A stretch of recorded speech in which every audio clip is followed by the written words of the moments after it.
good British people, good English people, and good militants of the British National Party. This is something that you have. And I think we can say the same thing in Italy.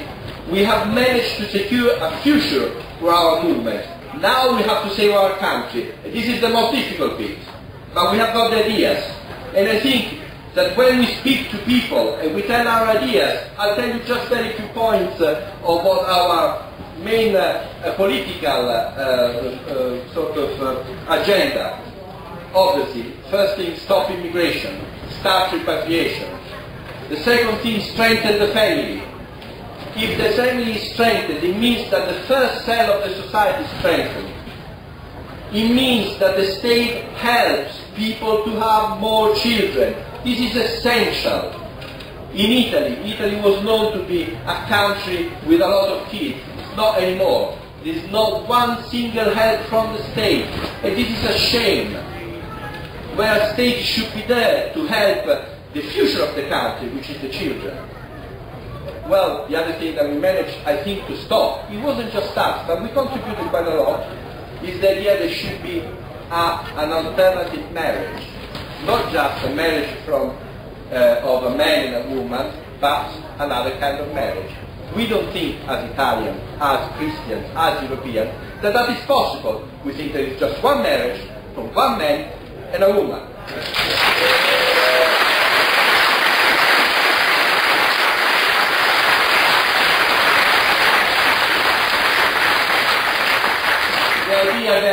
The idea then that life has to be preserved from the first moment of conception to the last breathing of the old man. This is something that we have lost, the respect to old people. Yeah. Our people are sent to the hospital to be forgotten. And we know, I've seen the change in national health in this country. I remember national health in 81, 82 was a very different thing from national health in 95, 96. The attitude of doctors, of many doctors, was a cynical attitude when an old man was coming, an old woman was coming. Well, she's old, what should we do? There's not the idea to save that life until at the utmost possibility. There's not the idea that that life is precious because the life of our old folk are essential to our nation. This is something that we should remember, that all civilizations consider old people the essence, the strength, the central point of their society. So,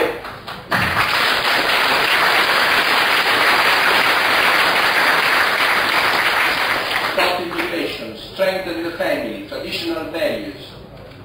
Well, stop the power of the banks. I mean, the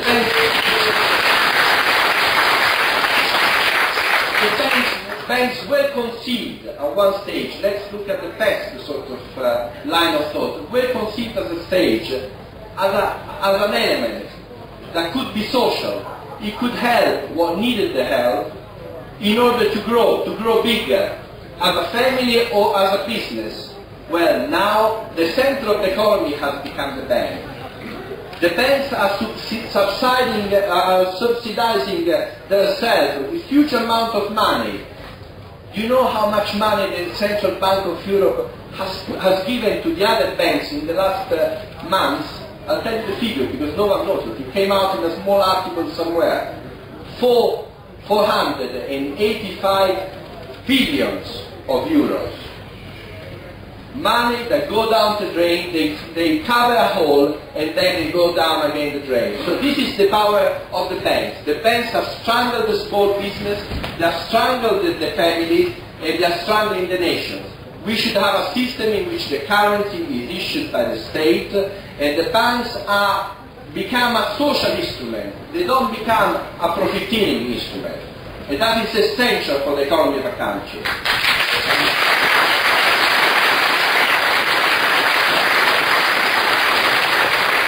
One other important point, and I think this is taken a lot from England, is the restoration of the guild system.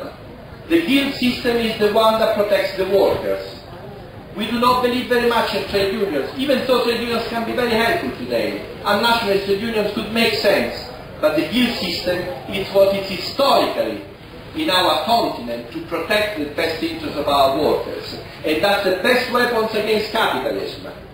Because when the workers protect themselves and protect their families, because that's at the center of the guild system, you have a strength that you cannot otherwise create. So this is an idea of national awakening, which I think is good for England, is good for Italy, is good for Europe. And I think that when there is the will, there is the way, it's obvious. I mean, Europeans stopped Islam many times. At Lepanto, I don't remember the date, but it's in the 16th century. Then in Austria, again, in the 17th century, in the 18th century, we stopped Europe whenever we stopped Islam whenever we got together. And now we have got to stop the entry of Turkey in Europe.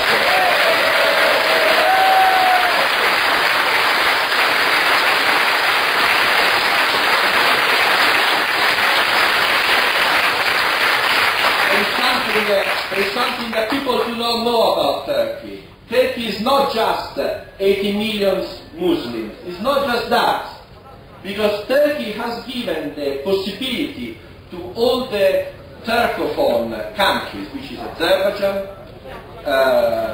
Kyrgyzstan, and not Kazakhstan, there's another one, three other countries, which total another 40 million people, to get the Turkish passport. When they get the Turkish passport, they are automatically Europeans, and they can come here in Birmingham. We are talking about not 90 million, but 140 Turks that can come to our territory, and they would be able to do what they haven't been able to do for 20 centuries, to conquer Europe.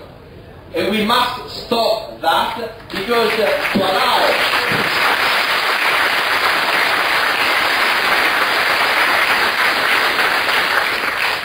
Turkey in Europe is an authentic suicide. And we have to say something, that both the British establishment, not the British people, and the Italian establishment, not the Italian people, are in favor of Turkey in Europe. Why? Well, maybe there is some old idea of some dark power that is pushing for that. But we have to oppose in this country the entry of Turkey in this country because from there will come probably the demise, the total demise of Europe. And it's something that some people have thought. I remember a statement from Brzezinski, an American of dubious origins, who was saying this: I want to see the day when the Turks will come to Berlin, to London, to Rome. Those cities will lose their strength and their tradition. They will not be the Christian European cities of the past. There will be something new that will not be able to defend itself. He was bloody right, and we have got to stop it with all our strength.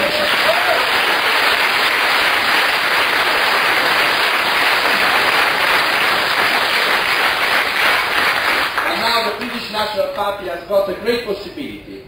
And don't ever listen to the people who say we could have done better. It doesn't mean anything.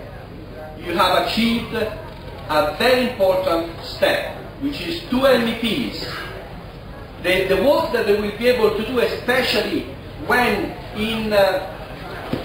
with a certain mentality, not the typical bureaucratic mentality to go there and make the question of the party, it doesn't count a lot, but to make contacts, to create to have new ideas, to create a movement of people against this attempt to destroy Europe. And they will be your voice of England into that bureaucratic place that is Brussels. It's a very important step that you have achieved.